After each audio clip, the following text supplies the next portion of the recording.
What's up, everybody? Matt Gajewski here, back again with the Stochastic DFS channel.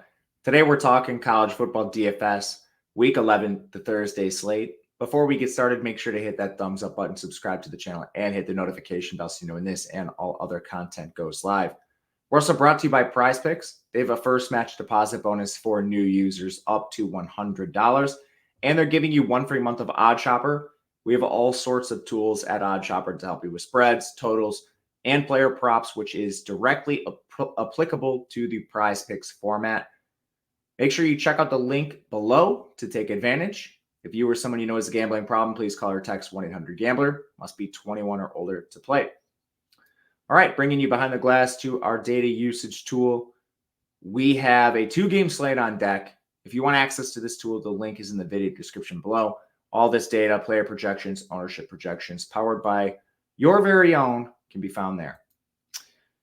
Louisville is a 20-point favorite over Virginia, 50.5 total in this game. Virginia 55th in pace, passing the ball 48.7% of the time. Tony Muskett got hurt in their last game. They returned to Anthony Colandrea. Muskett's called a game-time decision.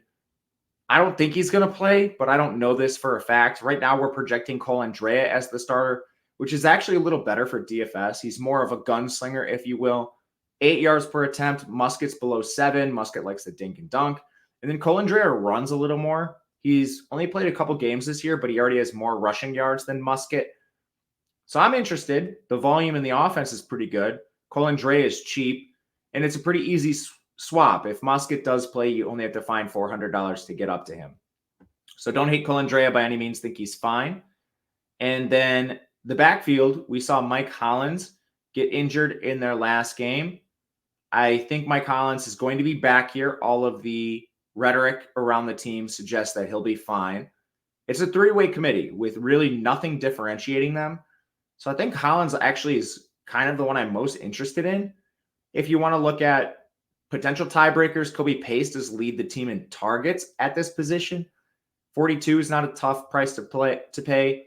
Paris Jones is the most expensive. He's the one I have the least interest in, but he's also the most efficient on the ground. 386 yards, Pace is at 288, Hollins is at 206. End of the day, none of these guys are good plays, and I think we can get better volume in different backfields. The receiving room is very good. I mean, Malik Washington, the guy has 1,000 yards already this year. That's insane. He's averaging 12.8 targets per game. I think he's a priority. You also have Malachi Fields. If you can't quite get there, 6,500. He's at 8.4 targets per game, taking a little bit of a backseat of late.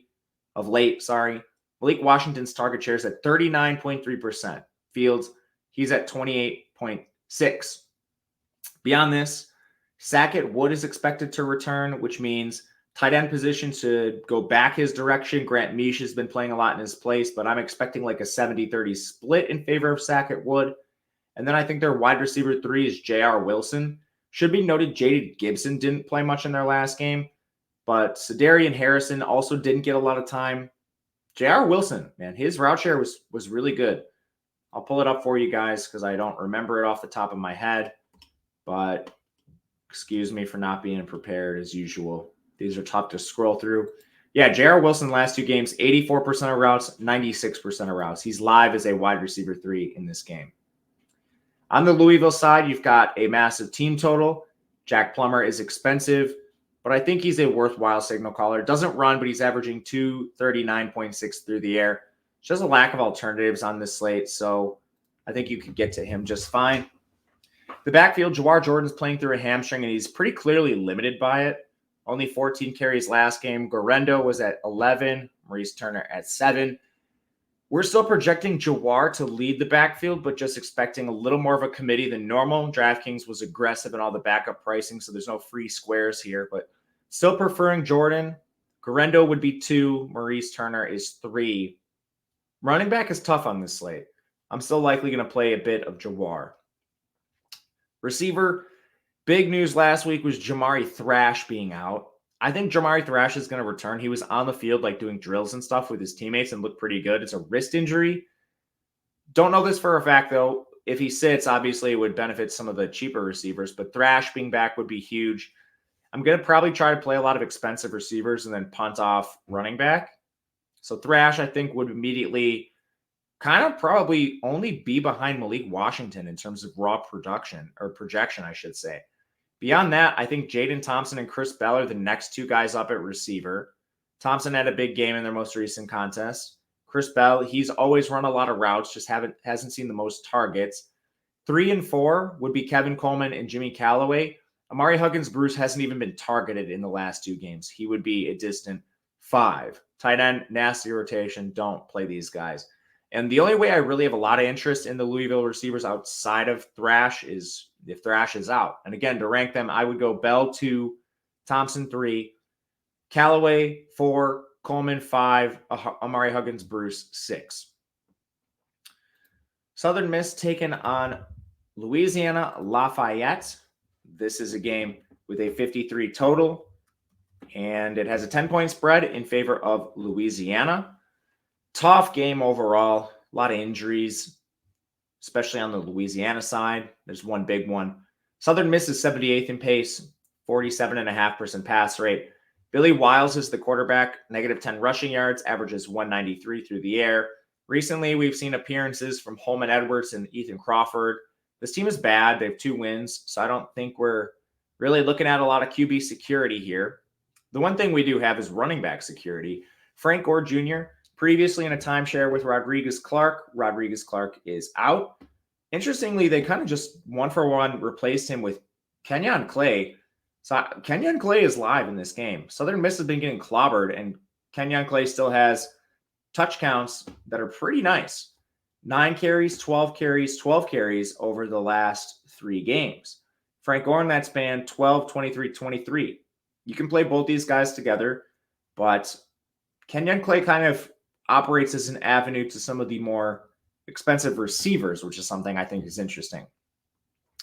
Southern Miss in the receiving game, it's a bit volatile, but we know exactly who's playing.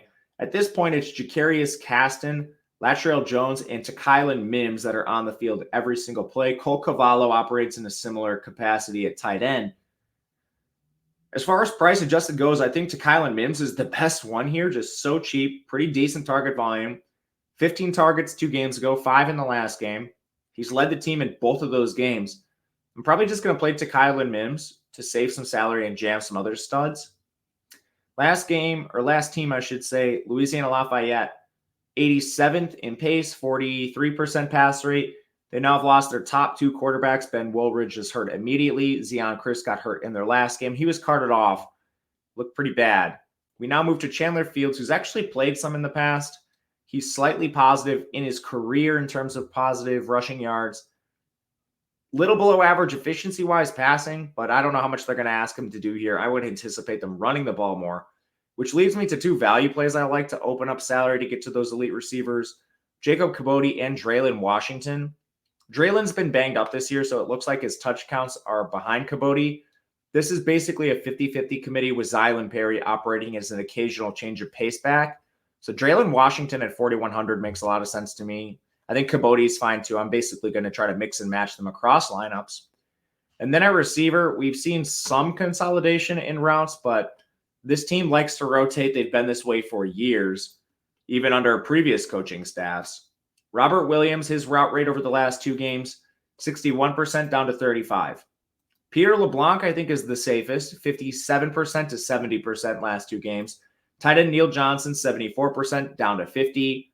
Probably going to end up somewhere in like the 60 to 65 range. Jacob Bernard, really involved lately, 70% to 80%. I think him and Peter LeBlanc are the top 2. Harvey Broussard was at 58% last week. Tight end 2, Terrence Carter, 4%. Charlie Robertson didn't play, which I guess is noteworthy. Maybe that affects some other players, but honestly, it just looks like they replaced him with Caleb Carter 1-for-1. Like the 39% of the routes that Charles Robertson had, Caleb Carter went right to 33%. It didn't really affect any of the guys we previously mentioned, Robert Williams, Peter LeBlanc, Neil Johnson, the tight end, Bernard and Broussard. They were all like kind of in the same range they've been in at least. So I don't think Robertson like consolidates this for anybody. I think they just basically took Caleb Carter and put him right into that role, if that makes sense. You can throw darts here. It's a little tougher. If you ask me to pick someone, it's probably Bernard, price adjusted, just 4K, 6 targets last game. LeBlanc would be second, but he's bit more expensive. Anyway, that'll do it for this slate. If you have a comment below, please leave it. You can also reach out on Twitter at Matt_Gajewski if you have a question. We'll be back Friday and Saturday for all things college football. Until then, good luck.